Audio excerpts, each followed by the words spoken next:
नमस्कार मित्रांनो, स्वागत आहे तुमचं पुन्हा एकदा नवीन व्हिडिओमध्ये। आणि आज आपण काय करणार आहोत तर आज आपण आगोटची सगळी कामं करणार आहोत। नारळाचे वर्षभर जे आपण सोलल्यानंतर चवडं राहतात किंवा जी सालं राहतात त्याला आम्ही चवडं असं म्हणतो किंवा चोडं असं म्हणतो। ही जी चोडं असतात ही सुकवली जातात। नारळ जर ओला असेल तरी सुद्धा ती पुन्हा उन्हात थोडीशी वाळत घालून सुकवली जातात आणि त्याच्यानंतर अशा पोत्यांमध्ये भरून आपण त्यांना स्टोअर करून ठेवतो सो दॅट आपण पावसाळ्यामध्ये त्याचं इंधन म्हणून म्हणजे थोडक्यात चुलीला लावण्यासाठी वापर करू शकू। आणि ही पोती भिजू नयेत त्यामुळे आता ही पत्र्याखाली आडोशाला ठेवण्याचं काम सुरू आहे आज सकाळपासून। ह्याच्यासोबतच आपण शेणाच्या ज्या शेण्या असतात म्हणजे शेणाचे आपण जे थाबडे घालतो ते सुद्धा थाबडे घालून त्याच्यामध्ये थोडेसे भाताचा भुसा किंवा कोंडा अशा गोष्टी घालून आपण ते वाळवून छानपैकी स्टोअर करून ठेवतो। त्यामुळे त्याचा सुद्धा वापर आपण इंधन किंवा जाळण्यासाठी करू शकतो। तर मित्रांनो, कालच्या आपण चिरलेल्या केळ्यांच्या कापांचं बघा तुम्ही काय झालंय। एकदम साफ खळखळ खळखळ वाजतात, इतके छान सुकलेले आहेत। दोन ऊन, कालचं ऊन आणि आजचं ऊन। आज विषय असा आहे की आज बरेच ठिकाणून पावसाच्या खबरा येत आहेत। म्हणजे पुणे, मुंबई, ठाणे विणे या सगळीकडनं नातेवाईक मित्रमंडळी सगळे सांगतात की तिकडे खूप सारा पाऊस पडतोय। सो यंदा आणि पाऊस लवकर आहे असं सगळेच म्हणतात 25 तारखेपर्यंत। त्यामुळे आमची आता कोकणातली आगोटची म्हणजे पावसाच्या अलीकडची जी कामं आहेत ती एकदम फास्ट सुरू झालेली आहेत। त्यातलं एक काम म्हणजे आम्ही समर्समध्ये आमच्या पुढच्या अंगणामध्ये मांडव घालतो। तर तो मांडव आज मी आता काढतोय, कारण त्याचं जे सामान असतं म्हणजे ज्या मेडी असतात, झाप असतात, ह्या सगळ्या मेडी झाप ह्या सगळ्या गोष्टी पावसामध्ये भिजल्या तर त्या फुकट जाऊ शकतात, त्याला वाळू लागून लाकडं जी आहेत ती बरडू शकतात। त्यामुळे अशा त्या लाकडांना खराब होण्यापासून वाचवण्यासाठी आपण त्या सगळ्या मेडी वगैरे काढून आमच्याकडे आऊट नावाची एक गोष्ट असते। आऊट म्हणजे जिथे सगळ्या प्रकारचं चांगलं जे लाकूड सामान आहे ज्याचं पुढे आपण फर्निचर वगैरे काहीतरी बनवू शकतो किंवा स्टोरेज, अशा पद्धतीच्या मेडी वगैरे ज्या असतात या सगळ्या एका ठिकाणी स्टोअर करून ठेवण्यासाठी एक आम्ही पडवी किंवा अशी एक छोटीशी एक खोली केलेली असते। खोली म्हणजे ओपन असते, पण तिला नंतर आम्ही झाप वगैरे अशा साह्याने कोकणात शिवून घेतो। तर त्याला म्हणतात आऊट शिवणे, आणि तो आऊट म्हणजे ती खोली। सो त्या आऊटामध्ये ते सगळं स्टोअर करून ठेवायचं आहे। सो आता तो मांडव आज आपण काढूयात। टेबल आणून मी लगेचच मांडवाची झाप आणि काठ्या काढायला सुरुवात केली।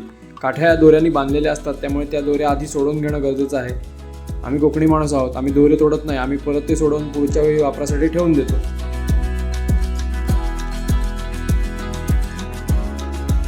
मांडव काढता काढता शेजारी आपल्या अंगणाच्या समोरच्या अंगणात छान ऊन येतं, त्यामुळे त्यांच्याकडे उसरी वाळत घातलेली होती कोकमाची, ती घेऊन आईने गोळा केली आणि मला बोलवलं। आता मी ती घेऊन येतोय, त्यामुळे ही ठेवून येऊयात आणि आपलं मांडव काढण्याचा जो प्रोसेस आहे तो कंटिन्यू करूया।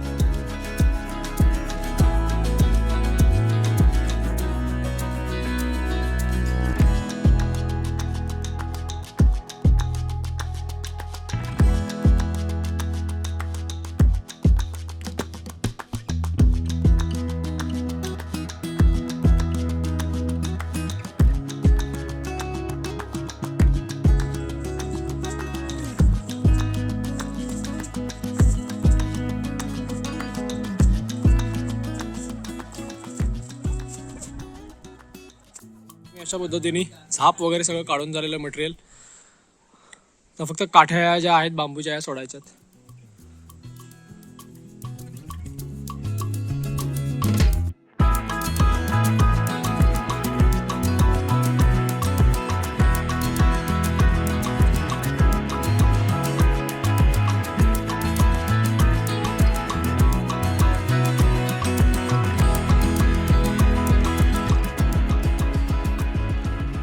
मांडव काढण्याचा डिसिजन किती चांगला झाला, कारण पाऊस इतका धरलाय की एखाद्या वेळी आज रात्री सुद्धा येऊ शकतो, इतका धरलाय पाऊस।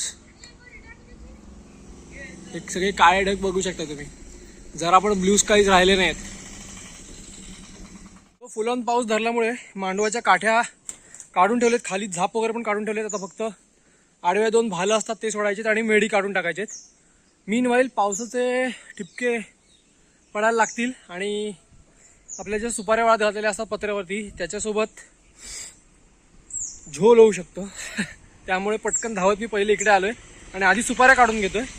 त्याच्यानंतर परत मग मांडवाचं काम कंटिन्यू करू. कारण काय वाळवण जे आपण इतकी मेहनत घेऊन इतके दिवस वाळवलंय ते जर भिजलं तर काय अर्थ नाही उरत. सो पहिले सुपाऱ्या काढून घेऊ पटकन.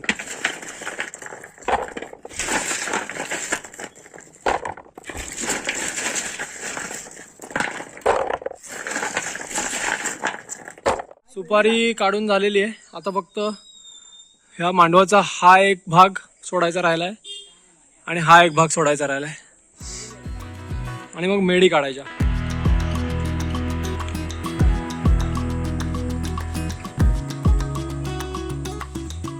बघू शकता हे एवढं सामान असतं मांडवावरती आणि ते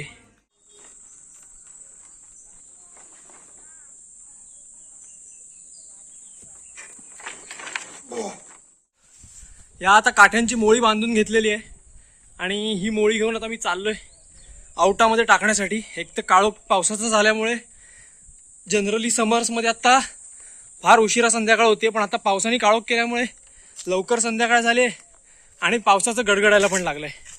आणि मुंबई टुंबई सगळीकडे पाऊस बिऊस पडल्यामुळे आम्हाला अजिबात नको आहे की आमचं मांडवाचं सामान भिजेल, कारण त्याच पुढच्या वर्षी सुद्धा आपल्याला परत वापरायचं असतं. त्यामुळे आत्ता हे पटापट आवरून घेणं गरजेचं आहे. त्यामुळे व्लॉगमध्ये मी फार गोष्टी शूट नाही करत आहे, पटापट जमतंय तसं करतोय. त्यामुळे माफी असावी. होप की मला जो मेसेज डिलिव्हर करायचा आहे, कोकणात कशी कामं असतात तुम्हाला दाखवायचे ती होत आहेत आणि तुम्हाला आवडतो हा व्हिडिओ. Let's hope that. आपण इथे पोहोचलेलो आहे माझ्या विहिरीच्या जवळच. याला आऊट म्हणतात. ही अशी एक पडवी काढलेली आहे आणि ह्याच्यात सगळी लाकडं स्टोअर करून घ्यायची. अजून आपल्याला आऊट पण शिवायचं आहे, हेही सुद्धा काम पेंडिंग आहे.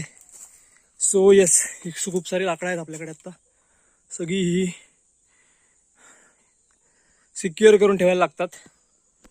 कोकणात सगळ्या गोष्टी लागतात कारण संसार मोठे आहेत कोकणातले.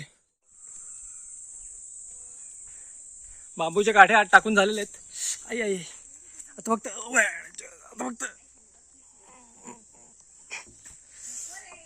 फक्त मेडी आत टाकायच्या. त्या मेडी आत टाकून झाल्या. खांद्यावर आली रांडीची.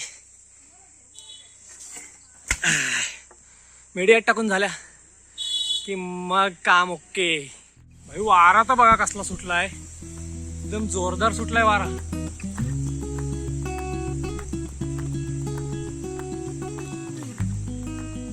तुफानी वारा.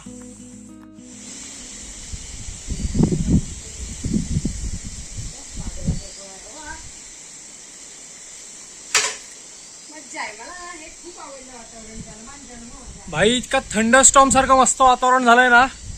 फुल जोरदार वारा सुटलाय आणि आमचं काम जस्ट फिनिश झालंय. तर मंडळी मस्तपैकी थंडरस्टॉर्म सारखा वारा सुटलाय आणि आई आणि मी दोघांनी हिम्मत करून 7च्या आत फिनिश केलेलं आहे आणि मांडव पूर्ण आमचा काढून झालेला आहे. त्यामुळे आता काही सामान भिजणार नाही मांडवाचं. पुढच्या वर्षी ते वापरू शकतो. छानपैकी आवटात जाऊन बसलेलं आहे. तरी अजून आगोटची भरपूर कामं बाकी आहेत आणि फायनली आज पहिल्यांदा पावसाची चाहूल लागली आहे. सो बरं वाटतंय. मागच्या वर्षी पाऊस जुलैमध्ये आला होता, त्यामुळे खूप अख्खा जून अगदी लाही करून गेला होता अंगाची. त्यामुळे यंदा आत्ता तरी लवकर पाऊस येत असल्यामुळे एक प्रकारचा आनंद पण आहे. फटाफट कामं उरकायला हवेत असं सगळं सुरू आहे इथे वातावरण. केळशी या गावामध्ये माझ्या. तुम्हाला जर असे कोकणातले व्हिडिओ आवडत असतील तर मी टाकतोय कॉन्स्टंटली. लाईक करा, शेअर करा, सबस्क्राईब करा चॅनलला. आणि आजच्यासाठी एवढा व्हिडिओ करून मी बास करतोय. Thank you so much. आत्तापर्यंत बघत असाल तर नक्की सबस्क्राईब करा, आपापल्या मित्रांसोबत शेअर करा video. Maverick Shri signing out. Bye.